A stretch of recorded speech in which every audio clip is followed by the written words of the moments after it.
Hello friends, welcome to বর্ণালী রান্নাঘর। আজকের পর্বে আমি পুরনো দিনের একটি হারিয়ে যাওয়া চিকেন কারি রেসিপি নিয়ে হাজির হয়েছি। আজ আমি বানিয়ে দেখাচ্ছি গোয়ালন্দপুরের চিকেন কারি রেসিপি। এটা কিন্তু স্টিমার কারি নয়, সেই রেসিপিটা আরেকদিন আপনাদের সাথে শেয়ার করব। আজ আমি বানিয়ে দেখাচ্ছি পিয়ারলেস ইনের আহেলি রেস্টুরেন্টের স্টাইলে বানাচ্ছি গোয়ালন্দপুরের চিকেন কারি। কড়াইয়ে হাফ কাপ সর্ষের তেল ভালো করে গরম করে নিয়ে ফ্লেমটাকে লো করে দিয়ে 5টা বড় সাইজের পেঁয়াজ আমি ভেজে নিচ্ছি। এখানে 500 গ্রাম আমি পেঁয়াজ নিয়েছি।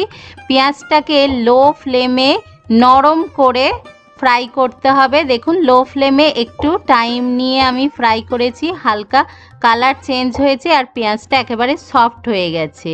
এবার এর মধ্যে দিয়ে দিলাম 3টে বড় সাইজের টমেটোটা দেওয়ার পরে সঙ্গে সঙ্গে নুন দেওয়া যাবে না, তাহলে টমেটো থেকে জল বেরোবে।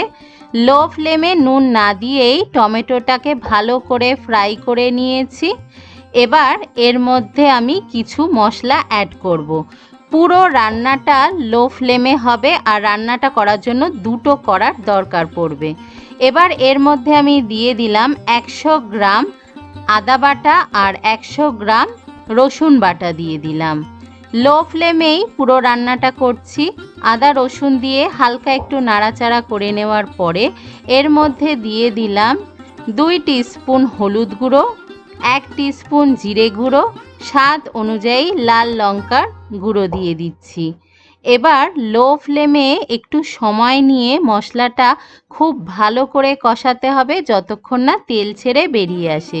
মশলাটা কষানো হয়ে গেছে, টমেটো পেঁয়াজ সফট হয়ে গলে গেছে আর তেল ছেড়ে বেরিয়ে এসেছে। এবার আমি ওই কড়াইটা নামিয়ে রাখলাম। এবার আরেকটা কড়াই নিয়েছি, দিয়ে দিলাম আবারও হাফ কাপের মতো সর্ষের তেল। সর্ষের তেলটা ভালো করে গরম করে নিয়ে ফ্লেমটাকে লো করে দিয়ে এর মধ্যে দিয়ে দিচ্ছি আমি 1.5 কিলো চিকেনটা অনেক আগে ধুয়ে জল ঝরিয়ে একটু শুকনো করে নিতে হবে, না হলে তেলে দিলে ফাটতে থাকবে। আর চিকেনের মধ্যে নুন বা কোনো রকম মশলা মাখানোর দরকার নেই, শুধুই চিকেনটা দিয়ে দিতে হবে আর লো ফ্লেমে ভালো করে চিকেনটা ভাজতে হবে।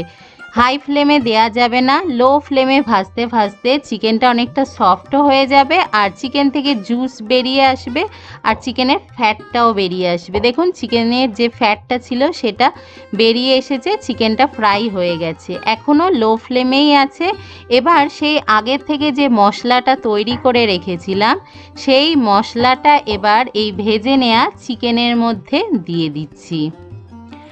মশলাটা দেওয়ার পরে খুব ভালো করে মিশিয়ে নিচ্ছি আর এই মশলার সঙ্গে চিকেনটা মোটামুটি 10 থেকে 12 মিনিট খুব ভালো করে কষিয়ে নিতে হবে, ফ্লেমটা কিন্তু লোতে রেখে। আবারও বলছি, পুরো রান্নাটা কিন্তু একেবারে লো ফ্লেমেই হবে, তাহলেই রান্নার আসল টেস্টটা পাওয়া যাবে। লো ফ্লেমে 10 মিনিটের মতো আমি ভালো করে কষিয়ে নিয়েছি। এবার দিয়ে দিচ্ছি নুন, স্বাদ অনুযায়ী নুন দিলাম আর 2 টিস্পুন আমি দিয়ে দিলাম কাশ্মীরি লঙ্কার গুঁড়ো আর হাফ টিস্পুন চিনি দিলাম। চিনিটা দিতে ভুলবেন না, মিষ্টি মিষ্টি হবে না, কিন্তু স্বাদের ব্যালেন্সের জন্য চিনিটা দেওয়া খুবই দরকার। আর যেই কড়াইয়ের মধ্যে আমি মশলাটা করে নিয়েছিলাম সেই কড়াইয়ের মধ্যে একটু মশলা লেগেছিল, সেটা ধুয়ে নিয়ে একটুখানি জল দিয়ে দিলাম আর খুব ভালো করে এটাকে আমি কষে নিয়েছি 10 থেকে 12 মিনিটের মতো। তারপরে 2টো কাঁচা লঙ্কাকে আমি ফাটিয়ে এর মধ্যে দিয়ে দিলাম। দেখুন কতটা সুন্দর গ্রেভি হয়েছে, কালারটা কতটা ভালো হয়েছে। চিকেনটা প্রায় 80% কুকড হয়ে গেছে। এবার এর মধ্যে আমি দিয়ে দেব একটু গরম জল, খুব বেশি কিন্তু এটা পাতলা গ্রেভি হয় না।